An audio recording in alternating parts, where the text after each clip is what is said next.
Vishnu ji, places of worship act 1991 ये क्या है, इसको कैसे समझा जाए? देखिए, प्लेसेस ऑफ वर्शिप एक्ट 1991 के दो इंटरप्रिटेशन है। एक इंटरप्रिटेशन है जो मैं दे रहा हूँ आपके सामने, और एक इंटरप्रिटेशन है जो बड़े बड़े बैरिस्टर इस देश में देते हैं। और उनका इंटरप्रिटेशन है क्या, ज़रा इसको डिकोड करने की ज़रूरत है। उनका इंटरप्रिटेशन ये है कि अगर किसी जगह मंदिर या मस्जिद की लड़ाई है, या जहाँ पे हिंदू समाज का आदमी कह रहा है कि हमारी मंदिर थी, इसको गलत ढंग से मस्जिद के रूप में कन्वर्ट किया गया है, तो उनका इंटरप्रिटेशन ये है, इसके लिए आप कोर्ट में केस फाइल नहीं कर सकते। इस बात को यही रोक दीजिए। ये समझौता हो चुका है नरसिम्हा राव के साथ 1991 में कि सिर्फ राम मंदिर के डिस्प्यूट पे जजमेंट आएगा, बाकी डिस्प्यूट्स पे जजमेंट नहीं आएगा, ना इसकी आप कोई कोर्ट में जाके बात कर सकते हैं। ये उनका इंटरप्रिटेशन है। मेरा इंटरप्रिटेशन है कि वो पॉलिटिकल एक नैरेटिव से ड्रिवन है, पर जो एक्ट में लिखा है वो आपने देखा नहीं है। प्लेसेस ऑफ वर्शिप एक्ट में जो सेक्शन 4 सब क्लॉज 1 में शब्द यूज है वो है रिलीजियस कैरेक्टर, कि जो जिस जगह का धार्मिक स्वरूप था 15 अगस्त 1947 को वो वैसे ही रहेगा। तो धार्मिक स्वरूप, जैसे अभी मैंने आपको पहले डिस्कस किया, शास्त्रीय क्लॉज यही है कि once a temple always a temple. तो जब आपने किसी मंदिर को आपने जबरन कब्जा किया है, किसी मंदिर में घुस के नमाज पढ़ लेने से उसका धार्मिक स्वरूप नहीं बदलता है, वो मंदिर का ही रहता है। तो इसलिए प्लेसेस ऑफ वर्शिप एक्ट, सबसे बड़ी बात यह है, हम लोग के लिए ड्रीम सिचुएशन है कि प्लेसेस ऑफ वर्शिप एक्ट को रिपील कर दिया जाए। It's a dream situation for us. पर जब तक सरकार नहीं करती है, तो जो रिलीजियस कैरेक्टर वर्ड है उसको इंटरप्रेट किया है honourable mister justice Rohit Ranjan Agarwal sahab का, इलाहाबाद हाई कोर्ट के जज हैं, उनका इसमें बड़ा अच्छा डिटेल्ड फैसला है, उसको हमें पढ़ने की ज़रूरत है, जिसमें उन्होंने कहा है कि रिलीजियस कैरेक्टर को एसरटेन करने के लिए सिविल कोर्ट में सिविल सूट्स फाइल हो सकते हैं। तो रिलीजियस कैरेक्टर एसरटेन हो रहा है, और इसलिए प्लेसेस ऑफ वर्शिप एक्ट कोई हर्डल नहीं है एज ऑफ नाउ। पर अगर उसको रिपील कर दिया जाए तो वो हम लोग ने ड्रीम सिचुएशन है। ज्ञान व्यापी केस के बारे में भी आपसे बात हो रही थी, आपने 2-3 जगह इसको मेंशन भी किया। तो ज्ञान व्यापी में अभी जो सुप्रीम कोर्ट का ऑर्डर है वो स्टेटस को मेंटेन है, मतलब कि हिंदू अपनी अंदर जो तहखाना एरिया है वहाँ पे अपनी पूजा अर्चना करते रहेंगे, और बाहर जो प्रेमिसेस में है वो मुस्लिम्स अपनी प्रेयर्स करते रहेंगे। अभी प्रेजेंट स्टेटस क्या है ज्ञान व्यापी? देखिए, ज्ञान व्यापी में आर्कियोलॉजिकल सर्वे की रिपोर्ट आ गई है। जो नेक्स्ट इसमें कुछ कदम हैं जो बाकी हैं, वो है जो जहाँ पे हमें शिवलिंग बरामद हुआ था उस वजू टैंक के एरिया में सर्वे होना ज़रूरी है। वहाँ पे 8 ऐसे तहखाने जो अभी भी बंद हैं आर्टिफिशियल वॉल से, जिसको नहीं खोला गया है। नीचे कुआं मिला है जीपीआर सर्वे में, उस कुएं के पास हम नहीं जा पा रहे क्योंकि वो आर्टिफिशियल वॉल से बंद है। तो वहाँ पे थोड़ी इन्वेस्टिगेटिव एक्सरसाइज होना बाकी है, और वो जब कंप्लीट हो जाएगा तो उसके बाद हम ट्रायल में आगे प्रोसीड करेंगे। बाकी जो रिमेनिंग एरिया है उसमें एएसआई की रिपोर्ट ऑलरेडी आ चुकी है। तो ज्ञान व्यापी का केस हमारा काफ़ी स्ट्रॉन्ग बन चुका है, काफ़ी आगे बढ़ चुके हैं इस केस में, काफ़ी डेवलपमेंट्स हो चुके हैं। कुछ एरियाज़ है थोड़ा बहुत काम बचा है, अगर उसमें माननीय न्यायालय से क्लियरेंस मिल जाएगी तो वो भी आगे उसको हम कंप्लीट करेंगे। लोग ये जानना चाहते हैं कि कब से पूजा अर्चना वहाँ पे शुरू होने लग जाएगी? देखिए, अब ये जो ऐसी चीज़ है, ज्ञान व्यापी ऐसी चीज़ है जो शिवाजी महाराज की आखिरी इच्छा थी, छत्रपति शिवाजी महाराज की, वो कंप्लीट करने में कितना समय लग रहा है। रानी अहिल्याबाई होलकर वहाँ पे आई, उन्होंने बगल में जो आज हम जहाँ पे दर्शन करते हैं उसकी स्थापना की, उसका रेस्टोरेशन किया। तो ये 400-500 साल का एक दंश है जो हमारी पूरी सभ्यता, हमारा पूरा समाज झेल रहा है, और हम अपने जितने एक मीन्स है उससे एक लीगल एफर्ट ले रहे हैं लोगों को न्याय दिलाने का। तो अब कोई भी वकील ये प्रेडिक्ट तो नहीं कर सकता कितना समय लगेगा, पर हमारी जितना काम है वो सबके सामने है, जो हमने वहाँ पे काम किया वो सबके सामने है। तो पूरी उम्मीद है कि आगे आने वाले समय में जितना ईश्वर ने शक्ति दी उसको जल्द से जल्द हम रेस्टोर करेंगे, और ये साबित करेंगे कोर्ट के पटल पे और सबके सामने कि ज्ञान व्यापी कोई मस्जिद नहीं है।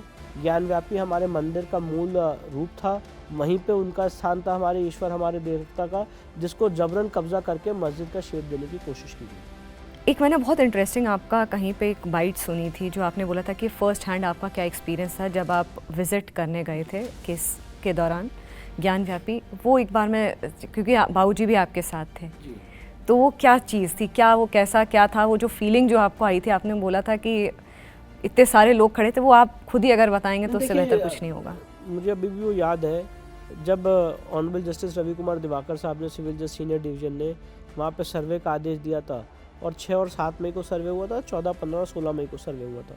16 मई के दिन सुबह सर्वे जब शुरू हुआ था तो उस दिन जो वजू टैंक का एरिया है वहाँ पे सर्वे होना था, और ये मैंने ही इंसिस्ट किया था कि भाई वजू टैंक के एरिया का सर्वे होना चाहिए एडवोकेट कमीशन महोदय से, कि भाई आपने सर्वे पूरे परिसर का कर लिया है। बाकी लोग कह रहे थे कि सर्वे 15 मई 2022 को लोग कहते हैं सर्वे कंप्लीट हो गया, कुछ नहीं मिला, अनसक्सेसफुल है, और जो थोड़ी बहुत चीज़ें मिली वो पॉइंट आउट कर दी गई थी।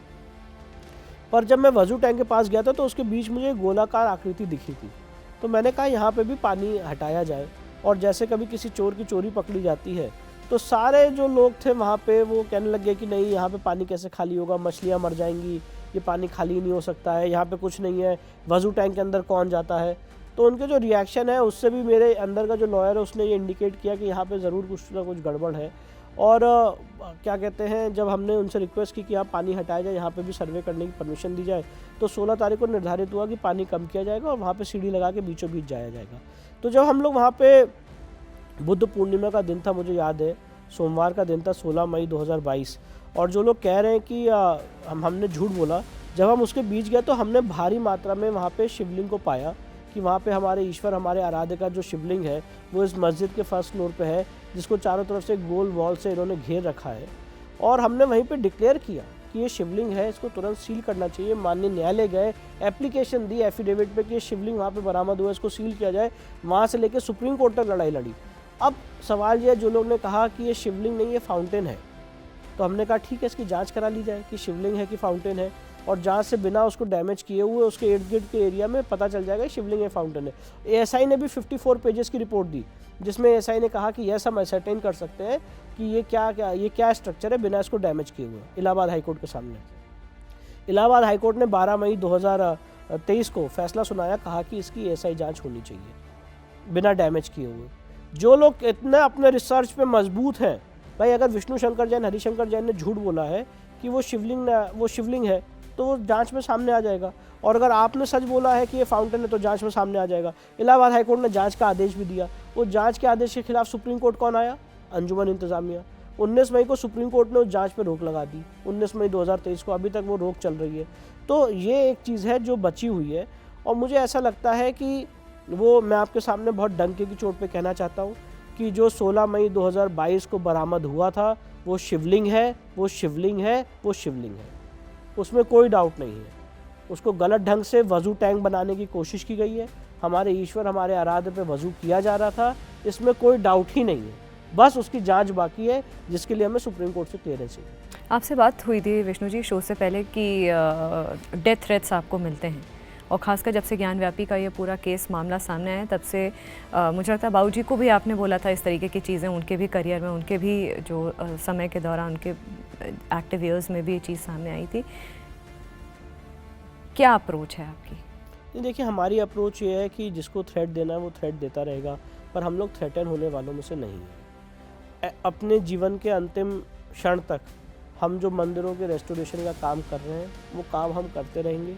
ये पवित्र काम है, ये इस देश की आत्मा और अस्मिता से जुड़ा हुआ काम है, और इसको रेस्टोर कराना, जो हमारे आस्था के केंद्र खोए हैं इतिहास में, इनको रेस्टोर कराना बहुत ज़रूरी है। और ये सिर्फ एक राम मंदिर का मुद्दा नहीं है कि राम मंदिर को हमने रेस्टोर कर लिया उसके बाद बाकी जगहों पे बात नहीं होगी। हर एक जगह पे जहाँ जहाँ मंदिर था, जिसको मस्जिद में कन्वर्ट किया गया है, मैं और मेरी लीगल टीम पहुँचेगी और उसको न्याय दिलाने का काम करेगी। थ्रेट्स अपना काम करते रहेंगे, हम अपना काम करेंगे।